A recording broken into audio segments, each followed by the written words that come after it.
नमस्कार दोस्तों, politics unplug के इस नए एपिसोड में एक बार आपका फिर से स्वागत है। आज हम बात करेंगे दो मुद्दों पर, दो अहम मुद्दों पर जो हाल फिलहाल के दिनों में घटित हुए। मैं कहूँ वो मुद्दे उठकर सामने आए हैं लोगों के सामने। सबसे पहला मुद्दा यहाँ पर जिसकी हम बात करेंगे वो है जितिन प्रसाद की कांग्रेस छोड़कर बीजेपी में ज्वाइनिंग की। और दूसरा अहम मुद्दा जो हाल फिलहाल एक आधे दिन का ही मुद्दा है, मैं कहूँगा अभी आज ही का मुद्दा मैं उसे कहूँगा कि दिग्विजय सिंह ने जिस प्रकार से बयान दिया है, उन्होंने फिर से कश्मीर का राग अलापा है। मैं यही कहूँगा क्योंकि यही पाकिस्तानियों के परिप्रेक्ष्य में जब हम बात करते हैं तो हम बात करते हैं कि पाकिस्तानी कश्मीर का राग अलापते हैं।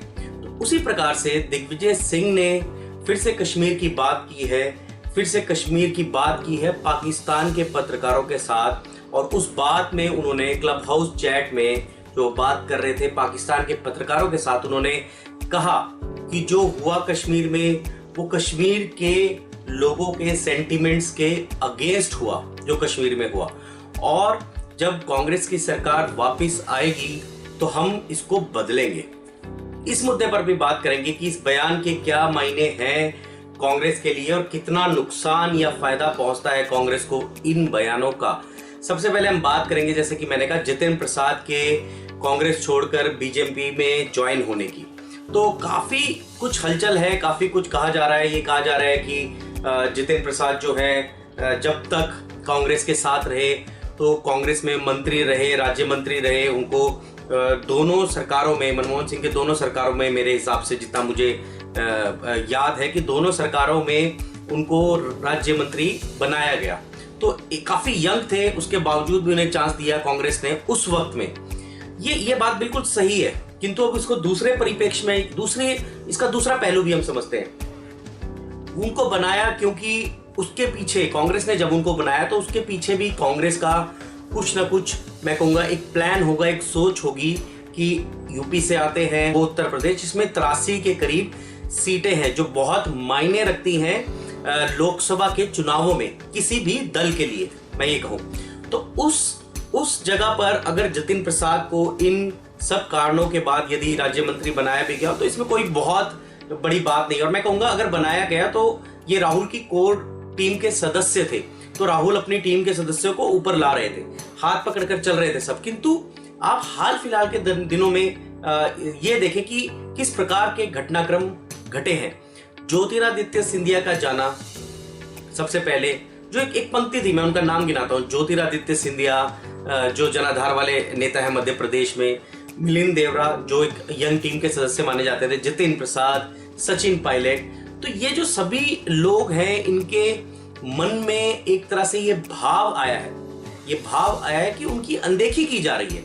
अब यहाँ पर एक समझने वाली बात, मैं पहले भी, एक बहुत पहले की वीडियो में मैंने बात कही थी कि एक ट्रांजिशन होता है, एक जनरेशन, जिस प्रकार से हम रिले रेस भागते हैं और बैटन को हमें एक खिलाड़ी जब भागता है, अपना एक राउंड पूरा करता है, उसके बाद वो दूसरे खिलाड़ी को पकड़ाता है, दूसरा खिलाड़ी उसको लेके भागता है। तो यही रूल है, मैं कहूँ कि चाहे वो कोई ऑर्गेनाइजेशन हो, चाहे वो कोई पार्टी हो, कुछ भी हो, क्योंकि एक जनरेशन आती है और दूसरी जनरेशन उसको पकड़ के उसको दिया जाता है कार्यभार और वो आगे चलाती है। यहाँ पर क्या हुआ, एक जनरेशन चल रही थी, मैं कांग्रेस पार्टी के परिप्रेक्ष्य में बात कर रहा हूँ, एक जनरेशन चल रही थी और जब दूसरी जनरेशन आई उसने संभाला। मैं यहाँ बात कर रहा हूँ राहुल गांधी की। जब राहुल गांधी ने संभाली जिम्मेवारी और वो आगे बढ़ते हुए नजर आ रहे थे तो ये टीम भी आगे बढ़ती नजर आ रही थी। किंतु एकाएक जो राहुल गांधी को कितने चुनावों में हार मिली, राज्यों में हार मिली, जो भी चुनाव वो लड़ते गए, काफी अगर आप परसेंटेज देखें तो उसमें हार ज्यादा गिनी जाएगी। तो उसके चलते कहीं ना कहीं उनका मनोबल गिरा, और जब उनका मनोबल गिरा तो उन्होंने, मेरे हिसाब से जहां तक मैं समझता हूं, कि उन्होंने इंटरेस्ट जो लेना था, जितना उनको इंटरेस्ट लेना चाहिए था राजनीति के अंदर, इस पार्टी के संगठन के बनाने के अंदर, कि किसको तरजीह दी जाए, किसको तरजीह ना दी जाए, तो वहां पर वो थोड़े से चूके। और आप देखें अभी कांग्रेस पार्टी को, कि कांग्रेस पार्टी में किस प्रकार से जो पुराने पीढ़ी के एक नेता हैं, जो एक पूरी पंक्ति है, जिसमें गहलोत साहब हैं, जिसमें दिग्विजय सिंह हैं, कमलनाथ हैं, तो ये पंक्ति जो थी इसने काफी तौर पर एक तरह से कब्जा हासिल कर लिया। और जो जो युवा नेता थे मध्य प्रदेश, राजस्थान, जहां से अब मुंबई जो है मिलिंद देवरा, ये सब जो युवा नेता थे, तो कहीं ना कहीं असहज महसूस करने लगे। इनको लगने लगा कि पार्टी को जो है इनकी कम जरूरत है और इन्हें तरजीह नहीं दी जा रही, क्योंकि ये इनका पीक टाइम है। देखिए, राजनीति में भी और किसी भी क्षेत्र में हम बात करें तो एक पीक पीरियड होता है।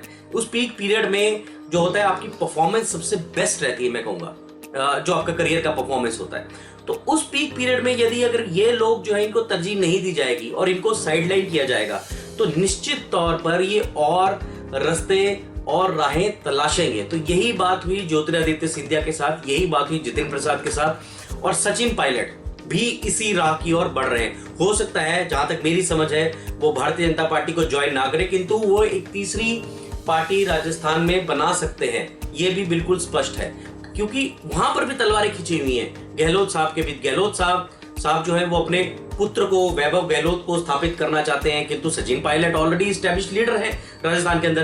तो क्यों कांग्रेस पार्टी जो है ये बात समझ नहीं पा रही कि जमीन से जुड़े नेताओं को, मास लीडर्स को, उनको आगे लाना पड़ेगा। यदि मैं क्योंकि हरियाणा से आता हूं, तो इसलिए हरियाणा की बात कहीं ना कहीं मैं अपने वीडियो में कर ही देता हूं कि हरियाणा में भी आप देखें कांग्रेस के परिप्रेक्ष्य में, तो कुमारी शैलजा अध्यक्ष बनी हुई है, और मैं कहूँ कुलदीप बिश्नोई सरीखे नेता जो है मास लीडर, हुड्डा भी एक मास लीडर है, तो इनको पीछे किया जा रहा है। दीपेंद्र हुड्डा है, युवा नेताओं में उभर कर भव्य बिश्नोई आ रहे हैं, तो इनको तरजीह देनी चाहिए कांग्रेस पार्टी को। और कांग्रेस पार्टी अब इंतजार कर रही है। मुझे जो समझ में आती है कि जैसे अटल बिहारी वाजपेयी की सरकार चल रही थी और जब इलेक्शन हुआ कि पूरा फील गुड फैक्टर था, इंडिया शाइनिंग, किंतु चुनाव हुआ, नतीजे आए, उन नतीजों में जो है इंडिया शाइनिंग का बबल गिर गया। तो कांग्रेस पार्टी कहीं से ये सोच रख रही है कि इसी प्रकार से किसी चुनाव में होगा। वो उन्होंने सोचा कि 2019 में होगा, फिर अब वो सोच रखी जा रही है 2024 में होगा। तो मैं यहां स्पष्ट कर देना चाहता हूं कि ऐसा अब कुछ भी होने वाला नहीं है, क्योंकि आप देखें कि उस समय में और अब के समय में बहुत फर्क है। मतदाता को तक पहुंचने के जो रास्ते थे वो बदल चुके हैं। सोशल मीडिया के माध्यम से मतदाता कनेक्टेड है, पल पल की खबर रखता है, सेकंड्स में खबर पहुंचती है, क्या फ्लैशिंग खबर है मतदाता को, और बहुत सारे विश्लेषण होते हैं जिसको मतदाता सुनता है। तो राजनीति बदल चुकी है। अब बैठकर आराम से समझकर कि होगा, समय आने पे होगा, वो वक्त जा चुका है। प्रोएक्टिव अप्रोच अपनाने का समय है। तो यहाँ पर जो है कांग्रेस फेल हुई। जितिन प्रसाद कोई बहुत बड़े लीडर नहीं है। उनके पिताजी के समय से जब वो 3 पीढ़ियों से राजनीति उनके यहाँ चल रही है जो कांग्रेस के साथ है, और मैं कहूँ कि शाहजहांपुर और लखीमपुर खीरी को छोड़कर बहुत ज्यादा उनका वर्चस्व नहीं है। ब्राह्मण नेता जरूर हैं, और भारतीय जनता पार्टी अगर आप पिछले चुनाव में देखें तो मेरे हिसाब से 80% से ज्यादा जो थे ब्राह्मण जितना समाज था, उनका जो झुकाव था वो भारतीय जनता पार्टी की तरफ था। और भारतीय जनता पार्टी सिर्फ इस ब्राह्मण जो समाज है, इनके जो वोट प्रतिशत है उसको बिखरने देना नहीं चाहती। वो चाहती है कि ये जो वोट बैंक है वो भारतीय जनता पार्टी के साथ जुड़ा रहे।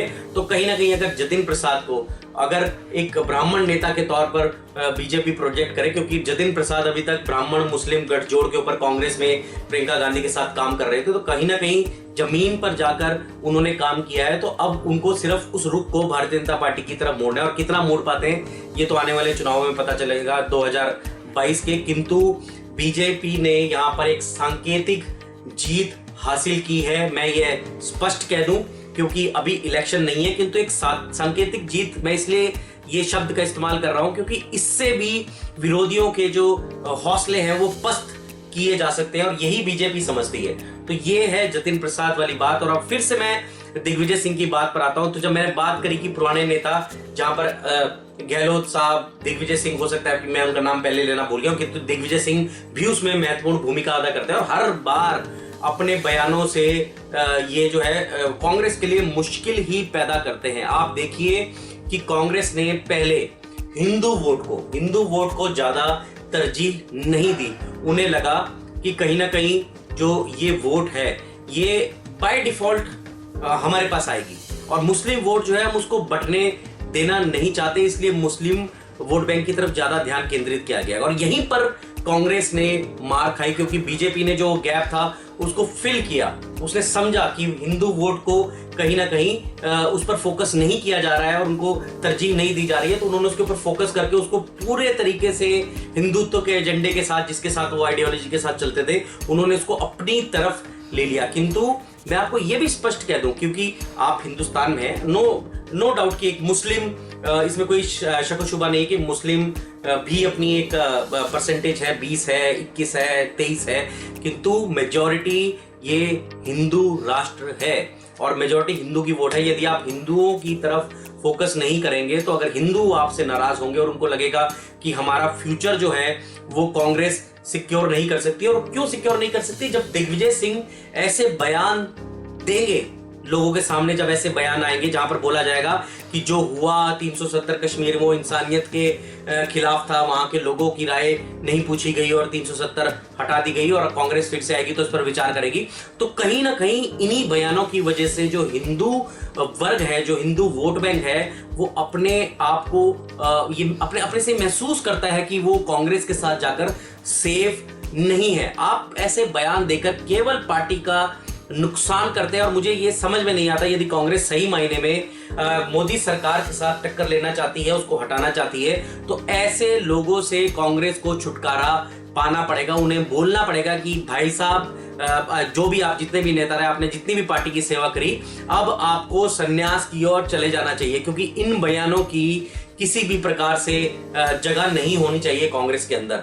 तो मैं ये कहूंगा यही कारण बनते हैं और यही ध्रुवीकरण, इसी चीजों का भारतीय जनता पार्टी फायदा उठाती है और कहीं ना कहीं कांग्रेस को ही नुकसान होता है। और ये समझने वाली बात, ये मेरे जैसा एक विश्लेषक समझ सकता है, तो मुझे लगता है कि कांग्रेस के जो दिग्गज हैं, जो पार्टी को चला रहे हैं, चाहे वो राहुल गांधी है, सोनिया गांधी है, उनको भी समझने में इस चीज को देर नहीं करनी चाहिए कि ऐसे नेताओं से वो छुटकारा पाएं। और जो मास लीडर हैं, जो लोगों से जुड़े हुए नेता हैं, सचिन पायलट हैं, अभी भी पार्टी में हैं, उनको संभाला जाए, क्योंकि सचिन पायलट के जाने के बाद कहीं ना कहीं जब ऐसे नेता जाते हैं तो बाहर एक सिग्नल जाता है कि पार्टी खत्म हो चुकी है। क्योंकि जब ये नेता जाते हैं तो बाहर, जब ये टीवी चैनल पर, अखबारों में जब इंटरव्यू में बात करते हैं, तो ये बोलते हैं कि अंदर बिल्कुल भी लोकतांत्रिक प्रक्रिया जो है वो खत्म हो चुकी है। तो कहीं ना कहीं एक संकेत जाता है कि पार्टी जो है वो खत्म होने के कगार पर है। और ये भी एक मैं कहूँगा एक मुद्दा रहता है लोगों के दिमाग में कि जो पार्टी के नेता जिसको छोड़कर जा रहे हैं और वो कश्ती डूब रही है, तो हम उसकी तरफ क्यों जाएं, हम उसको वोट क्यों दें, क्योंकि तो वैसे ही खत्म है। तो ये चीजों से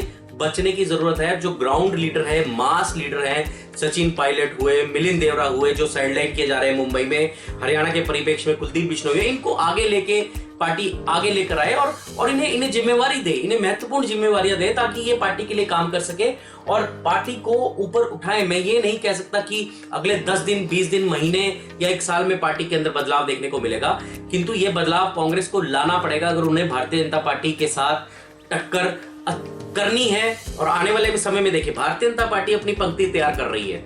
योगी आदित्यनाथ चाह कर भी योगी आदित्यनाथ को भारतीय जनता पार्टी दरकिनार नहीं कर सकती। और भारतीय जनता पार्टी में मैं एक चीज बहुत साफ स्पष्ट कहूंगा, बहुत ही महत्वपूर्ण बात है कि नरेंद्र मोदी जिस टाइम 2014 में प्रधानमंत्री पद के उम्मीदवार, अंदर से आवाजें उठ रही थी कार्यकर्ताओं की और हर तरफ से लोगों की, तो उस आवाजों को तरजीह दी गई भारतीय जनता पार्टी के द्वारा। ये बहुत अच्छी बात है, क्योंकि यदि वह नरेंद्र मोदी के चेहरे के साथ नहीं आते और सोचते कि हम लड़ेंगे और लड़ने के बाद जो भी पार्टी का, यदि हम सरकार बनाने की पोजीशन में होंगे, उसके बाद हम नेता को तय करेंगे, जैसा कि एक पंक्ति के नेता सुषमा स्वराज, अडवाणी साहब, ये सब चाहते थे, ये इसी प्रकार का कुछ निर्णय चाहते थे, किंतु पार्टी ने निर्णय लिया नहीं, नरेंद्र मोदी के चेहरे के साथ 2014 का चुनाव लड़ा जाएगा। तो ये बहुत ही गौर करने वाली बात है। उस प्रकार के निर्णय, उस प्रकार के ठोस निर्णय कांग्रेस को भी अब लेने पड़ेंगे। उन्हें समझना पड़ेगा कि जनता उनकी और एक ऑप्शन के तौर पर देख रही है, किंतु इस ऑप्शन के तौर पर जब जनता देख रही है, तो आपको ऐसे निर्णय लेकर जनता को बताना पड़ेगा कि हाँ, हम एक ऑप्शन हैं। तो ये थी मेरी आज के मुद्दों के ऊपर राय। आपको ये वीडियो कैसा लगा, अपना कमेंट जरूर करें, इस वीडियो को लाइक करें, शेयर करें, हमारे YouTube चैनल को सब्सक्राइब करें। धन्यवाद। जय हिंद, जय भारत।